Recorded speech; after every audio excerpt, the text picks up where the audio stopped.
What's up guys, we're here. So for this vlog, pupunta tayo ng Outdoors Club sa Ortigas para i-check yung mga bagong dumating na Darche products and of course to upgrade something on our car camping gear. So ano pa hinihintay natin? Tara na sa Outdoors Club. Alright, so nandito tayo sa Outdoors Club. Dito lang yan sa may Home Depot, dito sa may Ortigas. So yun, tignan na natin yung mga bagong Darche products na dumating and what else to see dito sa Outdoors Club. Alright, pasok tayo. And right off the bat, makikita natin yung Darche shower awning tent, tapos yung Cozy series nila na RTT, tapos mga Darche bag doon, syempre yung Cozy series na awning and yung mga ibang products doon. So yan, lapitan natin. Ito yung RTT, ayan, Cozy series, and then yung Darche na shower awning tent. So balita ko si Kel kumuha ng ganito, nabudol agad. So meron siyang zipper dito, and then yun yung mga itatali mo gamit ng lines or ipepeg down mo pala rather, para hindi siya lumaylay ng ganyan sa baba. So sa loob, ganyan siya. Unfortunately wala tayong araw dito, power bank, pero meron niyang LED light dito. Meron siyang LED light dito, and then may kasama na tong sabitan ng mga shower and whatnot. Tapos meron din siyang zipper dito para ma-access mo yung pinto mo kung may kailangan kang kunin sa sasakyan mo. And then meron siyang cover dito sa taas para hindi ka masilipan sa taas. So yan yung awning shower tent. So natutupi yan. Ito natatanggal din to. And then tutupi mo lang to, then naro-roll mo to para iligpit. So yan, naka din siya, mount din siya sa inyong roof rack or awning. Ayan. So yan yung awning, shower awning tent ng Darche. And then of course, what else? Ito po yung mga ibang products dito sa baba. So meron yung mga Darche Eco series na bamboo diner set, 12 pieces yan, mga baso, whatnot. Mga nature hike din na products meron din sila dito, like mga upuan, table, mga plato rin, and bowl, utensils and whatnot. So meron din mga makita dito na tools, power tools. And ito yung mga Darche na merchandise. Ito tsinelas na may pambukas, bottle opener, and then cap and shirt. So yan, ito po yung mga ibang nature hike products, mga enamel plate, bare bones, meron din dito. Tapos ito pala, yung last time, hindi ko alam kung ano to, pero ito parang lalagyan mo lang siya ng tubig kahit hindi mainit, kusa siyang iinit. So very handy kapag alam mo yun, gusto mo mag-pack light, ayaw mo magbitbit ng madaming like ingredients and whatnot, ayaw mo rin mag-prepare masyado. So yan. And then yun, other nature hike products, electric fan na may lamp, and then mga stove, and then mga bio bidet, and what else, ito mga iba pang bare bones na lutuan and mga tissue. Then ito yung mga bucket, foldable na bucket, collapsible bucket. And then ito shower. So ito maganda kapag i-prepare mo dun sa shower awning tent. And yan, meron din dito carry cover, Koda. So parang mga lutuan din ata to. Ito pang pizza. Yan. And then bare bone lamps. So yan yung mga nandito sa baba. So dun naman tayo sa taas. Pero bago pa yun, meron din pala silang mga bike accessories dito, like mga helmets, gloves, protective stuff and whatnot. And of course, mga bikes. Alam ko electric bike ata to. Yep. So yun, doon tayo sa taas. Tingnan natin yung mga iba pang Darche products. Alright, so pag-akyat sa second floor, ito agad unang sasalubong sa inyo yung Darche Eclipse Annex Tent. So ito yung ikakabit mo sa inyong Darche Eclipse na 2.5 meters by 2.5. So ganun yung dimensions niya. So right off the bat, ito yung pinto niya dito sa side. So yung sasakyan mo nandun, tapos dito yung parang main door niya. Ayan. So meron din yung mesh, and then yung actual cover niya yung pinto. Tapos ito meron siyang front wall extension. So yung front wall extension, iba pa yun sa side wall extension na nakita nyo dun sa previous vlog, yung nagpakabit ako ng awning. So ito may lusutan siya dito. Yung sa side wall, parang lang siya, meron lang siya mga velcro para pwede mo ikabit dito. So yun, Meron siyang bintana dito, tsaka pinto. Yung pinto niya pwede mo gawing awning. Ayan. Para may extra shelter ka. And then same goes with the other side, ano. So yung bintana pala nito may mesh rin. And then yung actual cover, ano. So same goes din dun sa door. May meron din yang mesh, ano. So yun, ang kagandahan dito, hindi siya ganun kabigat. Nakita mo yung pole, hindi siya nagbe-bend. Ayan, so hindi masyadong mabigat yung annex tent. So tignan natin sa loob ng annex tent. So yun nga, tulad ng sabi ko, meron ding bintana at pinto dito sa kabila. So same din yun. So may mesh din, tapos yung actual cover, tapos pwede mo rin gawing awning yung dalawang yan, ano? So pwede mo siyang i-extend na ganun for extra dilim. And then ito yung malaki mo pang pinto dito. So kung gusto mo i-access yung sasakyan mo, pwede mong buksan yan, ano? Yan. Kung may kukunin ka sa mga loob, gusto mo buksan yung pinto, yan, buksan mo lang yan. And then yun, meron din siya mga sabitan dito. Pwede mo rin gawing sabitan to mga to. Pero yun, mga ilaw mo and whatnot. Yan, tulad nito. So yan. Yan yung annex tent, ano. So meron din niyang kasamang flooring. Hindi lang nilagay ngayon, pero yun, flooring para hindi ka pasukan ng mga insekto and other crawling animal, mga ahas and whatnot. So yan yung annex tent, ano. So dito naman sa kabila, ito rin setup Eclipse 2.5 by 2.5, tapos naka-attach naman yung extender tent. So ito yung tulad kila-kila, no. So ang kagandahan diyan, yun nga, meron siyang ganito para hindi pasukan ng tubig, ano. And then 2.5 by 2 ata to kung di ako nagkakamali. And then tignan din natin yung loob. Maluwag-luwag din siya. So kaya ata dito kung gusto mo ipilit 6 to 7 person, ano. Pero comfortably mga 4 siguro, ganun. And then yun, may mga sabitan ng ilaw, meron ding mesh yung mga bintana, and then yung actual cover. And yun, same goes with the door, ano. Tapos ano pa ba, madali lang din siya set up. Pole lang din yan, duduktong-duktong mo lang, tas lusot. Tapos pag nakapack away siya, maliit lang din yan. Mas maliit pa dun sa bag ng Nature Hike Ango 4, ano. So di ba mahaba yun kung nakita nyo, parang mga 2/3 or mga around half ata, or a little bit more than half yung length niya kapag nakapack away siya. So isipin mo yun, parang ang laki-laki ng tent mo, pero pag nakapack away siya, sobrang liit lang. Tapos yun, ito yung mga bintana, and then ito din yung fly sheet niya dito. Tapos alam ko, pwede mo rin siyang gawing awning pag naka-standalone siya. So pwede mo siyang, for example, mag-off-roading ka, liligpit mo yung awning mo, pwede mong gawin yung sariling awning niya para may lilim ka pa rin, ano. Then yun, yung bintana rin sa likod, pwede mo ring itali yun para nakabuka ka, para pumasok yung hangin, and yun, additional shelter, no. Tapos ito yung sidewall extension, ano. So ito, naka-velcro siya, hindi siya tulad nung front wall extension na may lusutan sa sail track. So sail track is this one. Ito yung tinatawag na sail track. So nilulusot yan. Ito yung sa front wall. Yan. Tapos yun yung sa side wall. But they are priced at the same price. So yun. So maganda kapag naka-annex tent ka, either mag front wall ka kung hindi ka naka-extender, or kung meron ka extender, mag sidewall ka, ano. So isipin mo yung annex mo, tapos nakakonect din dito. So parang isang buong bahay na yan. Tapos meron ka pang sidewall extension for additional shelter, like for example, yun yung gusto mong gawing kitchen and whatnot, or tambayan sa labas. And then meron din dito yung sa Australia, uso to yung tawag dito, swag.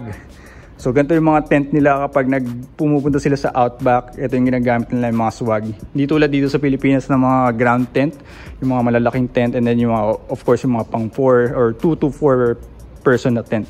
Ito yung ginagamit nila sa Australia, swag, kung hindi mga RTT, ano. So yan, maluwag-luwag din siya. Yan yung tinatawag na swag sa Australia. So may mga bintana rin, pwede mo rin isarado yan. May mga covers din yan, yan. And ito ata yung bag niya kung hindi ako nagkakamali, ano. So yan yung mga Darche products na dumating dito sa Outdoors Club, ano. So ito, pinakabago yung ano, yung annex tent, tsaka yung shower shower tent, aning shower tent sa baba na nakita natin kanina, no. Bago ko din pala makalimutan, meron silang mga Darjay na table. Tapos ito yung Eco series na dinnerware or yung mga plato, bowl and whatnot, mga baso, yan. So ito folding table. Ito sa mga baso nila, maganda rin, parang bagay kay Hyro to kasi gray din. Tapos yung Cozy series na upuan nila, lambot din, subukan ko na kanina. Ang dami ring pockets. Kasi yun, very comfortable nga kasi malambot siya. Yan. And then meron din dito yung mga table. Yan, ito yung parang egg roll table, yung taas. So Darjay rin yan, tapos kulay black. Cozy series. Alright, so for the car camping upgrade, obviously ito yung kukunin natin, no? So kukuha tayo ng annex tent para pwede rin natin gawing room yung ating awning, ano. So separate yan, meron siyang actual na bubong pala, additional info pala yan. So iba, hindi ito yung mismong bubong mo, so parang mag-act na lang to as fly sheet, tapos meron ka pang isang bubong, which is yung bubong mismo ng annex tent, ano. So yan, for sure hindi na tayo papasukan ng tubig niyan, ano. Pero hindi rin naman tumatagos yung tubig dito sa material ng awning kasi makapal din to. Tapos ito pa yung kagandahan dyan, may ganito siya. So para hindi tumulo yung tubig papasok sa loob. So yun yung kinagandahan ng Darjay awning tent, ano. So yeah, let's get our annex tent and pakita ko na rin sa inyo kapag nakasetup kay Hyro, ano. Alright, so nandito kami ngayon sa Silangan Blank Space, formerly known as Foreground. So ito yung bagong spot nila. So ngayon, testing na natin yung ating Darjay annex tent, ano. So 2.5 by 2.5 siya, fits with any 2.5 by 2.5 meters na awning, ano, as long as meron siya nung rope track or sail track. Pero of course, since parang greenish khaki rin siya, mas maganda kung Darjay awning na rin yung awning mo, ano, Darjay Eclipse, ano. Alright, so set up na natin to. Pakita namin sa inyo paano set up to, ano. Alright.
Alright, so yan ang setup na namin yung Darche tent annex dito sa Darche Eclipse awning ng Hilux, ano. So bigyan ko kayo ng mabilisang walk around ulit para makita nyo kung anong itsura niya nang nakasetup sa Hilux, ano. So yan, ito yung main door niya sa harap. Pwede mo siyang gawing awning tulad niyan. Though yun, wala nga lang siyang kasamang poles. So yung mismong tent lang, yung sahig, tapos mga pegs, tsaka yung mga guy lines.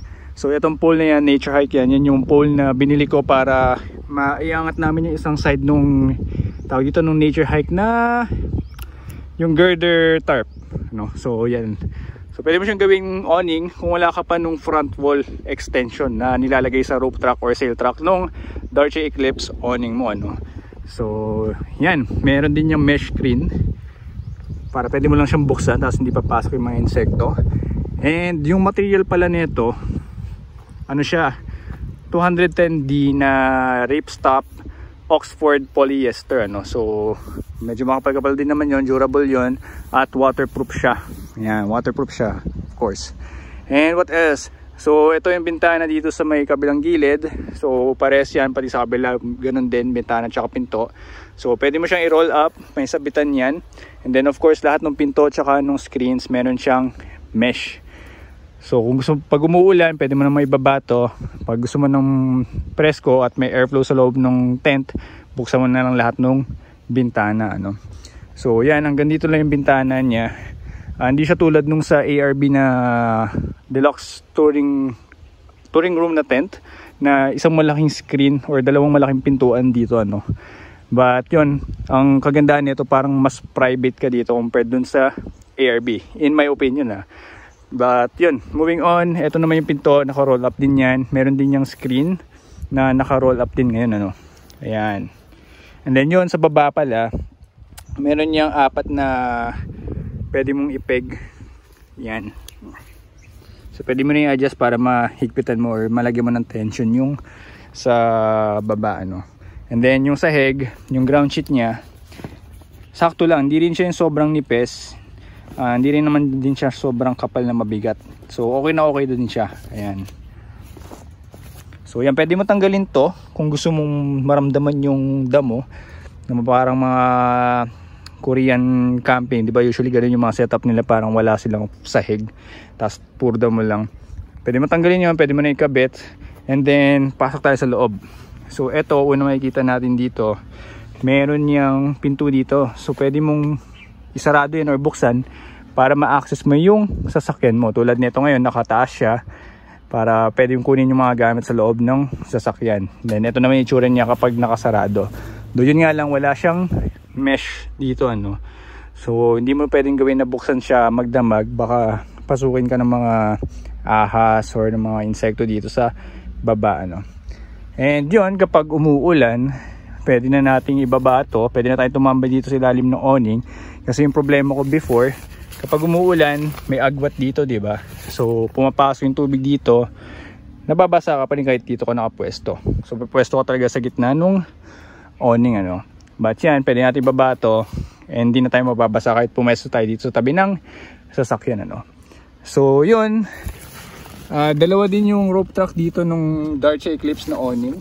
So kinabit ko dito yung yan sa tent annex tulad yung nakita nyo kanina.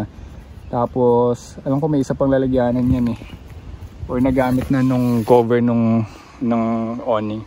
But yun, 4 na rope tracks yun yung sa awning, ano, pati yung sa dulo ng awning sa kabilang side. So yan yung dito sa side na to. And then ito yung kabilang pintuan tsaka bintana. Pwede mo rin din palang gawing mini awning yung pinto, ano. So tulad nung ganong setup, pero kasing lapad lang nung pinto. Then sa bintana, pwede mo rin gawin yung ganyang klaseng setup. So para siyang triangle na ganyan. Kapag umuulan, pwede mo pa rin siyang buksan. Meron ka pa rin ventilation dito sa loob, ano.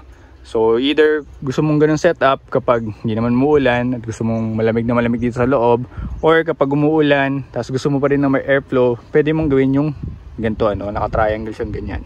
And then yun, naka-peg down lang din siya with the guidelines. And may zipper yan dito. So ito yung main zipper niya kung gusto mo isarado, tapos ito yung zipper kung gusto mong i-triangle siyang ganyan. Pero kung gusto naman lakihan yung buka, pwede mo naman tanggalin yung zipper na to, tapos ipaganon mo siya, no? So yeah, and dito sa loob parang kasya mga 4 to 5 person or even 6 kung gusto mo i-maximize talaga yung space na matutulog kayo dito. So ito parang double size na airbed kung di kami nagkakamali, pero I'm not sure kung double talaga yan kasi walang nakalagay doon sa packaging niya nung binili namin sa Lazada. But yun, kasya dito yun nga, at least 4 or 3 to 4 comfortably, para makapaglagay pa kayo ng mga gamit nyo dito, no? Kasi yung airbed yan na yung kinakain niya, tapos makapaglagay ka na ng mga ilang boxes mo doon and what not. Pero 2, mas maganda talaga 2 para makapaglagay kayo lahat ng gamit nyo dito kung dito nyo talaga balak matulog sa loob ng tent, ano. So yun lang, wala din siya masyadong sabitan sa loob. Ito, pwede mong gawing i-improvise na sabitan to, pero yun nga, kapag naka-roll up lahat ng mga tag dito, mga pinto mo tsaka yung mesh, wala ka nang gagamitan. Well, pwede mo pa rin gamitin, mag-improvise ka na lang. But yun nga, yan na yung nasa loob, ano. So yun, that's pretty much it dito sa loob ng Darche Tent Annex. So tingnan natin ulit sa labas. Alright, so that's pretty much it for the walk around of the Darche Tent Annex and other Darche products. So you could only get them at the Outdoors Club in Ortigas. So for the Darche Tent Annex, this one has an SRP or price tag of 33,999 pesos. And yeah, before I end the video, salamat sa Silangan Blank Space. So kung naghahanap kayo ng campsite 2 hours away from Manila, better check out Silangan Blank Space. So meron silang camping ground dito, meron din silang camping ground doon sa harapan. So kung gusto nyo ma-check yung sa harapan, check out my vlog, yung foreground, kasi dati formerly known as foreground tong campsite na to. Nag-camping kami doon, or nag-car camping kami dito noong September 2023. So check out nyo na lang vlog na yon for other details about the campsite. But yun, salamat sa kanila for having or letting us shoot this Darche Tent Annex. So guys, I hope you find this video helpful. Don't forget to like and share this. And kung hindi ka pa nagsasubscribe, mag-subscribe ka na. Kasi magkakaroon pa tayo ng car camping vlogs in the future and other car related contents as well. So yun, that's pretty much it. Guys, thanks for watching and see you on the next vid. All right.